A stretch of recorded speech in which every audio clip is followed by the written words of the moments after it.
Hello everyone, welcome back to our channel magic trade masters.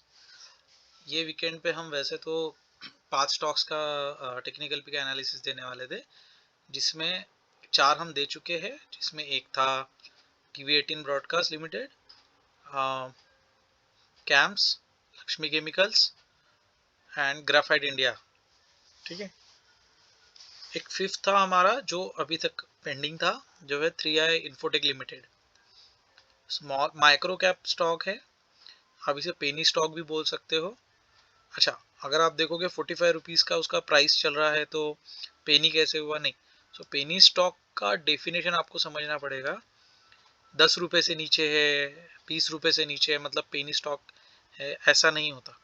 Penny stock का मतलब होता है जिसमें लिक्विडिटी कम है, जिसका मार्केट कैप कम है। तो 3i इन्फोटेक लिमिटेड ये एक आईटी सेक्टर की कंपनी है और ये एक माइक्रो कैप कंपनी है। इसका मार्केट कैप काफ़ी कम है और लिक्विडिटी भी कंपेयर टू अदर स्टॉक्स उतनी खास होती नहीं है। इसलिए हम इसे पेनी स्टॉक तो नहीं कहेंगे, बट पेनी स्टॉक से थोड़ा ज़्यादा है। उतनी बुरी भी नहीं है पेनी स्टॉक्स जैसे, जिसमें बिल्कुल ही लिक्विडिटी होती नहीं है, वन वे भागते हैं upper circuit to upper circuit, वैसा भी नहीं है। उससे बेटर स्टॉक है। किसी और पेनी स्टॉक्स में जनरली फंडामेंटल्स बेकार होते हैं, मार्केट कैप बेकार होता है, लिक्विडिटी ना के बराबर होती है, और फिर कोई तो आता है ऑपरेटर एंड अपर सर्किट पे अपर सर्किट लेके हम जैसे रिटेलर्स को फंसा के गिरना शुरू हो जाता है। तो ये उस कैटेगरी का भी स्टॉक नहीं है। ठीक है। ये थोड़ा micro cap kind of a stock है, बेटर देन पेनी कैप्स, पेनी स्टॉक्स। एनीवे, तो इतना सब मैं इसलिए बता रहा था कि हम हमारे चैनल पे जनरली पेनी स्टॉक का रिकमेंडेशन कभी नहीं देंगे। टोटल निगेटिव फंडामेंटल्स है, ऐसे किसी भी स्टॉक का एनालिसिस हम ना लेकर आए, इतना हम हमेशा ध्यान रखेंगे। कुछ तो उसमें पोटेंशियल होना चाहिए शॉर्ट टू मीडियम टर्म, तभी हम स्टॉक को हमारे चैनल पर लेकर आएंगे। दूसरी चीज़,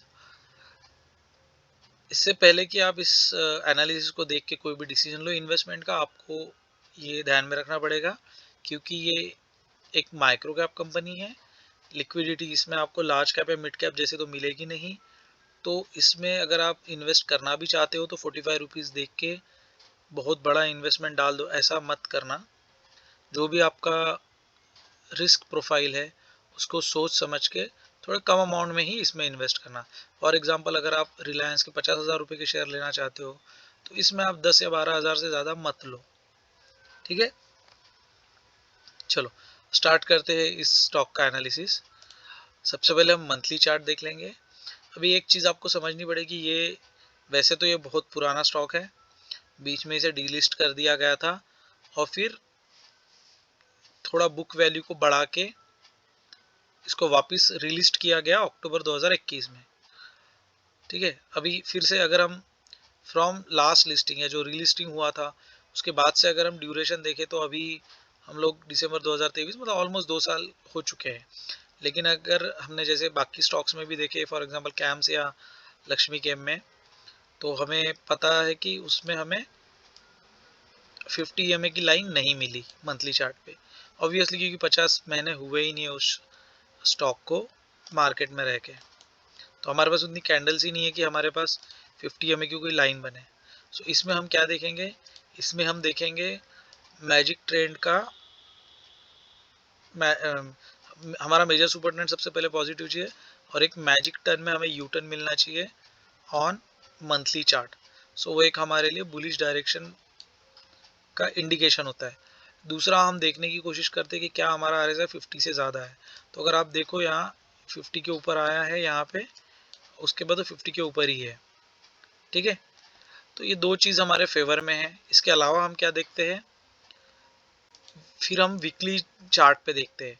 अच्छा, तो ये था सितंबर 2023 का कैंडल जिसने पॉजिटिव क्लोज किया था। तो हमें उसके बाद वीकली कैंडल्स, उसके बाद हम देखते हैं वीकली कैंडल्स पे मैजिक ट्रेंड का यू टर्न। चलो, so this is weekly chart. So अगर आप देखो तो 2 साल पहले ही रिलिस्टिंग से 2 साल, रिलिस्टिंग के बाद 2 साल के अंदर उसने आपको मंथली चार्ट पे पॉजिटिव डायरेक्शन दी थी। उसके बाद हम वीकली चार्ट पे देखेंगे तो वीकली चार्ट भी हमारा पॉजिटिव था, major super trend and magic trend दोनों पॉजिटिव 50 EMA के ऊपर, RSI अच्छा खासा 60 से ऊपर भाग रहा है। उसके बाद हम लोग एक यू टर्न का वेट करते हैं मैजिक ट्रेंड पे। तो अगर मैं आपको ठीक से दिखाने की कोशिश करूं, थोड़ा इसे जूम इन कर लेंगे ताकि समझने को आसान हो जाए। ठीक है, सो ये हमारा मैजिक ट्रेंड है। सो स्टॉक ने पॉजिटिव डायरेक्शन लिया, देन वापिस आके मैजिक ट्रेंड से हमें एक यू टर्न दिया है। ठीक है, सो ये हमारे लिए अभी एक कंफर्मेशन हो गया। इस डायरेक्शन को देने के बाद ये मंथली चार्ट पे था, वीकली चार्ट पे हमारा मैजिक ट्रेंड यू टर्न आ चुका है, तो ये हमारे लिए कंफर्मेशन है एंट्री का। उससे होता क्या है कि हमारा स्टॉप लॉस भी थोड़ा पास में आ जाता है। अगर आप चाहो तो इस बॉटम के नीचे रख सकते हो, बट सेफली अगर आप थोड़ा बड़ा प्रॉफिट लेना चाहते हो तो कभी भी बेटर होता है कि आप जो मेजर सुपर ट्रेंड है वीकली पे उसके नीचे रखो। सॉरी, आजू बाजू कुछ फंक्शन चल रहा है तो उसका म्यूजिक आ रहा है शायद, you can ignore it. Okay, तो मैंने ये जूम आउट क्यों किया, इसमें एक इम्पॉर्टेंट चीज़ है। अगर आप ठीक से देखो, हम लोग दो कैंडल्स देखते हैं जब भी यू टर्न आता है तो एंट्री के लिए। एक हमारी सिग्नल कैंडल होती है, उसके बाद हम लोग एंट्री ट्रिगर कैंडल ढूंढते हैं, राइट। अभी हमारी सिग्नल कैंडल कौन सी होती है, जो वीकली चार्ट पे मैजिक ट्रेंड को पॉजिटिवली क्लोज करे, एंड उस कैंडल के हाई के ऊपर हम लोग एंट्री ट्रिगर बोलते हैं। लेकिन मैं लक्ष्मी गेम के चार्ट में भी बोल चुका हूँ, अगर हमारी जो सिग्नल कैंडल है वही जब बन रही है, उसके फॉर्म होने के वक्त ही अगर वो जहाँ से मैजिक ट्रेंड हमारा निगेटिव हुआ था उसके पहले जो भी पीक बना था, फॉर एग्जांपल ये हमारा हाई बना था, अगर उस हाई को वो कैंडल ब्रेक कर जाती है, ये लेवल, तो ये हमारी सिग्नल प्लस ट्रिगर दोनों कैंडल बन जाती है। इट मीन्स हमारी एंट्री यहीं पे ट्रिगर हो गई थी, जो अराउंड 44 रुपीज़ के आसपास थी। ठीक है, सो ये था। सो बेसिकली ये हमारा फिर एंट्री बन जाता है ऑलमोस्ट इस प्राइस के आसपास एंट्री। तो एंट्री तो हमारी वैसे 2 हफ्ते पहले ही बन गई थी, हम इसको एनालिसिस लेकर आना चाहते थे, टाइम नहीं मिला। हमने चैनल पे एक्टिव भी काफ़ी लेट हुए हैं, इसलिए अभी देखो छोटा स्टॉक है तो हम इस सुपर ट्रेंड के नीचे स्टॉप लॉस रखने के चक्कर में जाएंगे नहीं। अगर आप वैसा करने के लिए सोचोगे तो देख सकते हो ऑलमोस्ट 30-40% का स्टॉप लॉस आ रहा है। अगर थोड़ा अच्छा स्टॉक हो तो हम लोग रख सकते हैं इसके नीचे स्टॉप लॉस, लेकिन क्योंकि ये माइक्रो कैप है थोड़ा रिस्क कम रखनी है। हम लोग ये जो बॉटम बना है उसके नीचे थोड़ा सा बफर लेके, ये अगर इसका लो पॉइंट है 34 का तो हम लोग 32 के आसपास स्टॉप लॉस रखेंगे, राइट। 32 के आसपास स्टॉप लॉस रखेंगे। मैं इस वक्त की बात कर रहा हूँ, अभी हम ऑलरेडी 2 हफ्ता आगे आ चुके हैं, तो हमारा स्टॉप लॉस एनीवेज अगर हम मेजर सुपर ट्रेंड के हिसाब से ट्रेल करते जाए तो भी ऊपर आ चुका है। ओके, सो ये हमारा एंट्री हो जाएगा, और टारगेट 1:2 1:3 तो रखना ही चाहिए कम से कम। तो अगर हम 1:2 की भी बात करें तो इस प्राइस के आसपास टारगेट बन रहा है 68 के आसपास, या 1:2 का। तो जो ये जो पिक बना है या फिर ये जो हमारा रेजिस्टेंस एरिया है उसके आसपास बन रहा है। अब डिपेंड करता है आप ट्रेल करके और भी ऊपर जाना चाहते हो स्टॉक के साथ या नहीं। तो या इसमें हम एक मेजर एनालिसिस तो छूट गया हमारा। हम लोग वॉल्यूम और डाइवर्जेंसेस देखते हैं, आरएसआई का divergence and volume.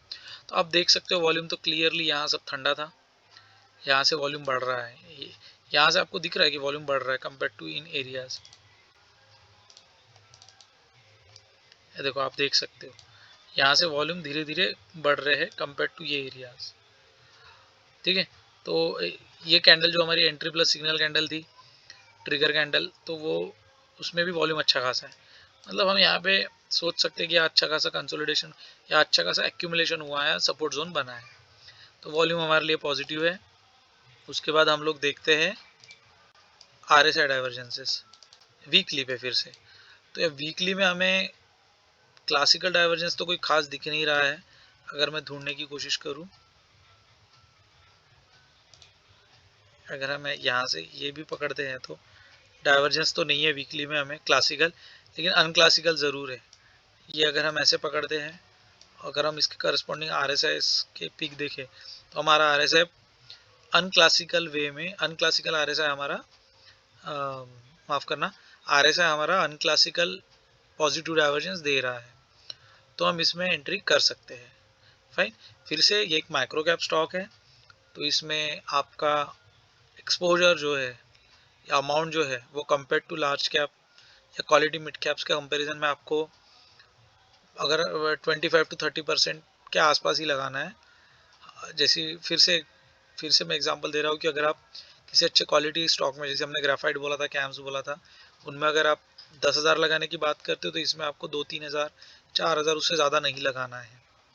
So this is all about 3i infotech limited. इसका फंडामेंटल एनालिसिस आप किसी और वेबसाइट से देख सकते हो। हम लोग जनरली फंडामेंटल एनालिसिस पे ज़्यादा डिस्कस करते हैं नहीं, लेकिन काफ़ी सारी वेबसाइट्स है जिस पे आपको मिल जाएगा। मनी कंट्रोल उसमें से एक है, और इटी इकोनॉमिक टाइम्स की वेबसाइट है, उस पर भी आप देख सकते हो। तो अगर आपको फंडामेंटली ठीक लगती है तो आप इसको ट्रेल करते हुए आगे जा सकते हो। So thank you everyone, happy investing.